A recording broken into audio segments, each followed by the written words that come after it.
Hello everyone, কেমন আছেন আপনারা সবাই? আশা করি ভালো আছেন, আমিও ভালো আছি। আমার নতুন একটা ব্লগে আপনাদেরকে জানাই অনেক অনেক স্বাগত। তো আমি আজকে মায়ের বাড়িতেই আছি। তো সেই হিসেবে চান টান করে রোদে চলে এসেছি। শীতকালে রোদ নিতেই হবে, মানে রোদে আমি এতটা থাকতে অতটা পছন্দ করি না, কিন্তু শীতকালে রোদটা বেশ ভালোই লাগে।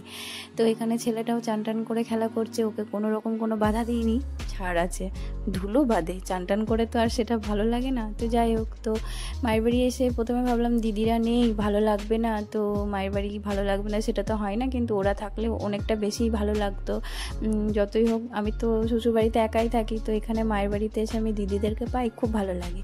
তো তো বিকেল দিকে একটু ছেলেটাকে নিয়ে বাইরে বেরোলাম। তো আমাদের যেখানে বলছিলাম বালিগাদা, সেখানে তো ঘরবাড়ি হচ্ছে অনেক, তো সেখানে একটা পার্ক করেছে নতুন, দেখছি পার্কটা এখনও কমপ্লিট হয়নি। যেরকম অবস্থা দেখছেন তাতে আপনারাও বুঝতে পারবেন যে পুরো কমপ্লিট হয়নি। বাচ্চাদের জন্য ওই দুটো জিনিসই তৈরি হয়েছে। তো সেই হিসেবে ছেলেটাকে নিয়ে এলাম। আর আমাদের কলোনির পার্কটা তো অবস্থা পুরো খারাপ, ওটা নষ্টই হয়ে গেছে। তো এখানে নিয়ে এলাম ছেলেটাকে, তো ছেলেটা ভালো লাগবে বলে। তো শীতকালের দুপুর, এখানে বেশিরভাগ শীতকালের দুপুরে ছেলেগুলো অনেকেই আছে। তো আমরা তো বিকেল দিকে এসেছি, তো বিকেল দিকে কয়েকজনকেই পেয়েছি। তো আমাদের কোয়ার্টারের পাশাপাশি এরা থাকে, তো এদের সঙ্গী সাথী হয়ে আমি এসেছি। একা আমি এতটা আসিনি ছেলেটাকে নিয়ে, তো ওদেরকে নিয়ে এসেছি। আর এদিকটা একটু ঘুরেও নিলাম ভেতর দিকে। এই জায়গাটায় আগে অনেক বালি থাকতো, তাই আবার এই জায়গাটা বালিগাদা নাম দেওয়া হয়েছিল। তো তারপর চলে গেলাম আমরা কলোনির মধ্যে। তো এই সেই জায়গা, পিউদি তুমি যদি ব্লগটা দেখছো তাহলে বলবো খুব মিস করছি, খুবই মিস করি আমি। এখানে আমাদের কত আড্ডা, একটা সময় নেই যে আমরা এখানে আড্ডা মারিনি। সকাল দুপুর রাত সব সময় আড্ডা, আর গ্রীষ্ম বর্ষা শীত কোনো কাল ছাড় ছিল না।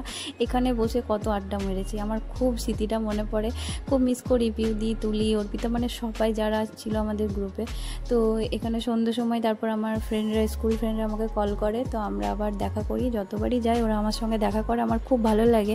মানে এখনও যে আমার বিয়ে হয়ে যাওয়ার পর যে দেখা হয় না সেটা নয়, আমার অনেক বান্ধবীর সঙ্গে গিয়ে পড়ে দেখা হয়। আমি যখনই মায়ের বাড়ি যাই সবার সঙ্গে দেখা করি। তো তাদেরকে বললাম আয় ছবি তুলবো, সে বলছে ও ভুলে গেছি আমি তো একটা ব্লগারের সাথে আছি। তারপর ওরা আমাকে একটু হয়তো দিল, যেরকম হয়।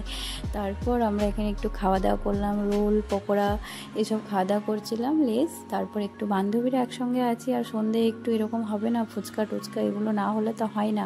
তো যাই একটু আড্ডা মারলাম, কয়েকটা ছবিও তুললাম, খুব ভালো লাগলো। তারপর বাড়ি এসে এই যে আমার ছেলেটা মায়ের সঙ্গে ব্যাট বল খেলছিল, তো মায়ের সঙ্গে ব্যাট বল খেলে ও বেশ আনন্দেই আছে। আমাকে মানে ভাবছিলাম যে কী হবে সন্ধ্যেটাই, তো আমার নিজের বর্ধমান বাড়িতেই মানে এত জ্বালায় ও সন্ধ্যের সময় সবার থাকার পরও। তো আমি ভাবলাম ওখানেও জ্বালাবে, তো এখানে অতটাও জ্বালায়নি।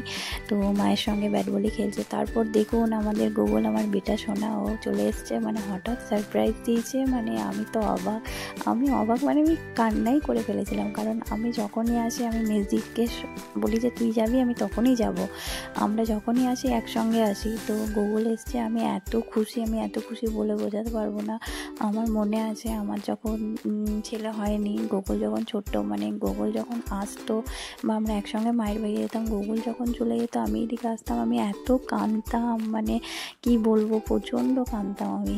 আমার এখনও মনে আছে। তো সেই হিসেবে গোগল এখন কত বড় হয়ে গেছে দেখতে দেখতে। গোগল হচ্ছে আমার মেজদির ছেলে। তো আমার আরেকটা ছেলে বললেই চলে, কারণ মানে গুগলকে খুব খুব ভালোবাসি। তো যখনই আমার ছেলে আর ওর ছেলে একসঙ্গে থাকে, মানে আমিও আমার মানে মনের মধ্যেই ফিলিংস আছে, হ্যাঁ দু ভাই খেলা করছে এরকম, মানে খুব ভালো লাগে আমার যখন ওরা একসঙ্গে থাকে। মানে আমি আরও আমার দিদিকে বলি তুই এলে যাবি, কারণ দুজনে খুব আনন্দ করে, খুব খেলে। তো এসে পরেই দুজন তো ডান্স শুরু করে দিয়েছে। তখন বাজে প্রায় রাত 11টা, ওদের তখনও চোখে ঘুম নেই। আমরাও মানে গল্প করছিলাম, আজকের দিনটা ছাড়িয়ে দিয়ে দিলাম। আর তো আমার তো খুব আনন্দ যে আমার মেজদি এসছে। এবারে মিস করছিলাম বড়দিকে। তো বড়দি বললো আমি কালকে যাব।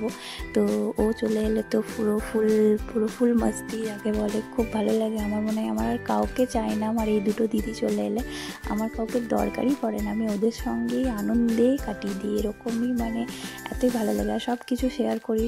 তো আজকের ব্লগটা আমি এখানেই শেষ করলাম। ভালো থাকবেন, সুস্থ থাকবেন, আর লাইক সাবস্ক্রাইব অবশ্যই করে দেবেন। Tata, bye bye, good night.